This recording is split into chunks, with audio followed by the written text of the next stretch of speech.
Welcome back, guys. This is part 2 for this week. This is the SmackDown review. Capone, I'm back again. Right here for you, baby. All right, so we start SmackDown again. We just had Money in the Bank ladder match, first ever women's, on Sunday, and they opened the show with Carmella and James Ellsworth. I didn't forget this time. I got it written down next to me, but it doesn't matter. Is my mic on? Yes, my mic is on. Okay.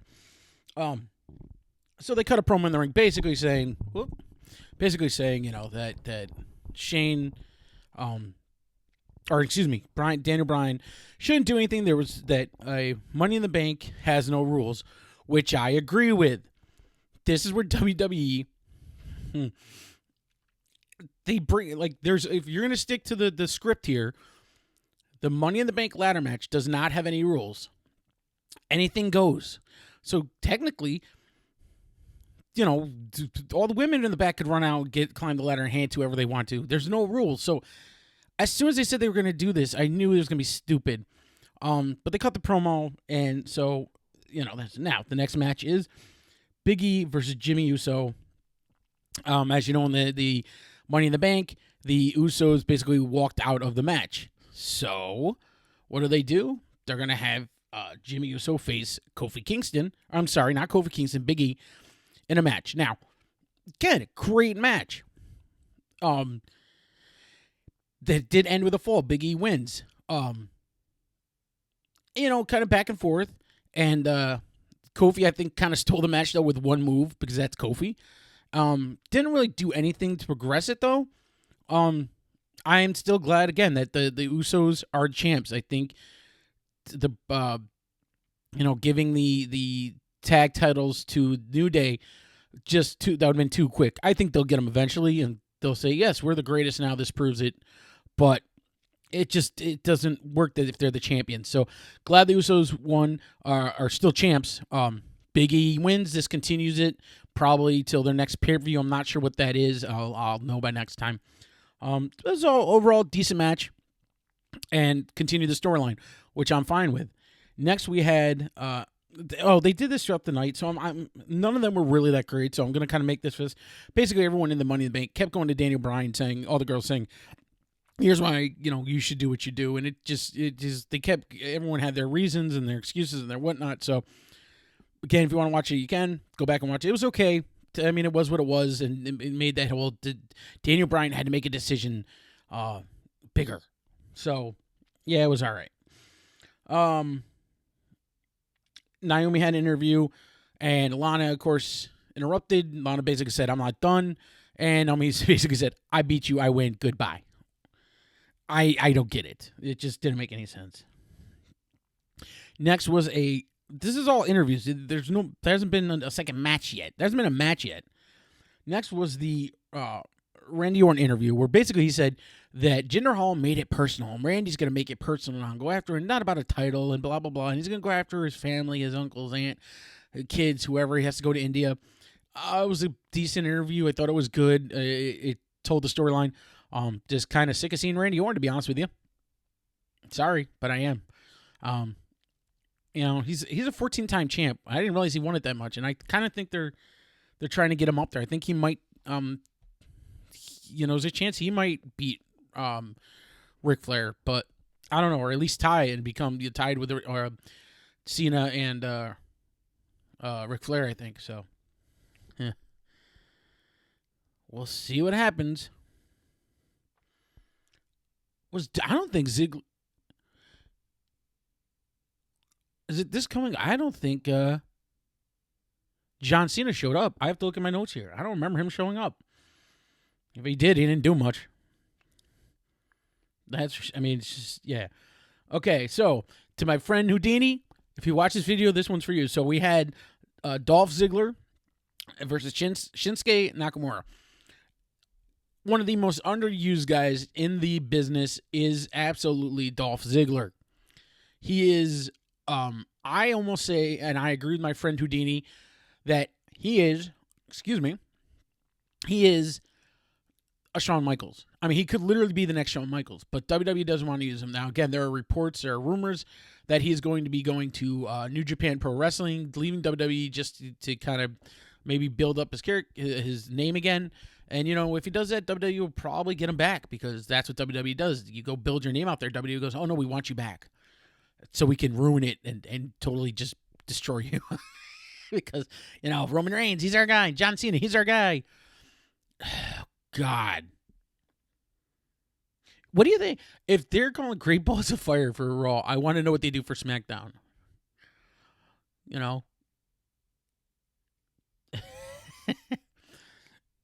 We're the one-legged wrecking crowd. I can't get over that pay-per-view name. I think it was a drinking contest with Vince and all those guys, and they just were taking shots, going, "Who can come up with the dumbest name?" And then Great Balls of Fire came on the radio, and Vince went, "I got it. We're gonna call it Great Balls of Fire, flames, and the walnuts. When we flames, it'll be amazing." And there'll be Trump going, "I could do better. I could do." Sorry, that was terrible. Let's get back to the show, shall we? All right. So Ziggler, yes, underused greatly. Shinsuke Nakamura, I think won. Yes, he did win. Again, he's going to get pushed. There's rumors him and AJ are going to have a feud at some point. I'm not sure who they's going. This may continue a little bit longer, but I think it might be done too. Yeah, again, disappointing. Dolph, that he thinks he has to leave. So next was Kevin Owens open challenge. AJ comes out, and I forget where they were, but basically Kevin Owens says, no, I said it's an open challenge for people that live here. And finally, American Alpha's back. Well, at least kind of back. So Chad Gable, who I guess just moved to that state, came out. Jordan came out a little bit, but he ended up going the back. So I don't know if he might be legit hurt. But Chad Gable came out, and they had a really good match. And AJ, I think it was on commentary or something, but they had a really good match, a back-and-forth match. It was good to see American Alpha. It was disappointing to see that he's the one that got beat because I feel like, again, American Alpha is a tag team that was great in NXT when they just brought them into WWE, the main roster, and the crowd didn't respond, and because the crowd didn't respond right, WWE went, oh, well, you're not working, so we're going to keep you off TV or not use you right. WWE's they want, if you don't make it in one shot now, if you're not, getting the response on the first debut, you're done. They don't want to put time and effort into you. Or if they, you do something, they break you up and zone cast. That's such a bad decision. Such a bad decision. So we get to the end of the show. All the girls are out. And out comes Daniel Bryan. And basically announces now James Ellsworth goes on to basically say, make fun of Daniel's little girl they just had. Daniel gets his face, said, I'll punch you in the face, which I kind of was hoping he would. But he basically announces that that there's going to be another Money in the Bank ladder match next week, and that he's going to take the briefcase and basically strip Carmella of the briefcase, which is stupid because there's no rules in the ladder match. Money in the Bank, there is no rules.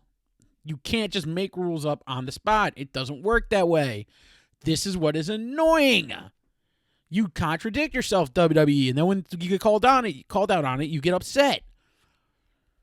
Stick by your rules. You should have just said, nope, she wins it, and we're going to have number one, I don't know, something. She keeps it. And then have another match that someone goes against her for the title. She had to defend the title against a four-way match for those four women. The winner goes against Carmella. The title, the briefcase is on the line, and then there you go. So that's how the show ended. Now, two things. I'm at about 9 minutes. Try to keep this about a 10, 12-minute video. One, you debut Maria Kanellis and Mike Bennett or Mike Kanellis on the pay-per-view, but they're not on SmackDown. Why? If they're supposed to be the big people coming in, the big names coming in, why are you not showing them on SmackDown? And the stupid gimmick they have, Power of Love. This is the Raw fans. Half of them are drunk. They don't care about love, and half of them are too young to understand what love is. They just realized what they got down there, up there, around there, whatever. Seriously, it's the dumbest gimmick. It's a Love Boat meets The Bachelor meets BS. So stupid. But they weren't even on SmackDown. They were WWE.com exclusive, where they came out and they did the whole thing about we're the love, and we're going to, if you don't have love out there, or if we know you don't have love out there, so see our love, feel our love. Stupid stuff. And that was not even, that was even on SmackDown. They're supposed to be getting a push. Maria did look very nice in her dress, though. God, Mike Bennett, you lucky son of a... Maria, that red hair. Thank God she's back. I love it. Please just be around for... I want to get my poster signed so bad. I'll show you guys the poster maybe next time. I just didn't get it today.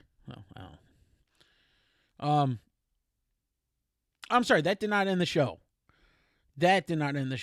So it was Jinder Mahal versus Luke Harper into the show.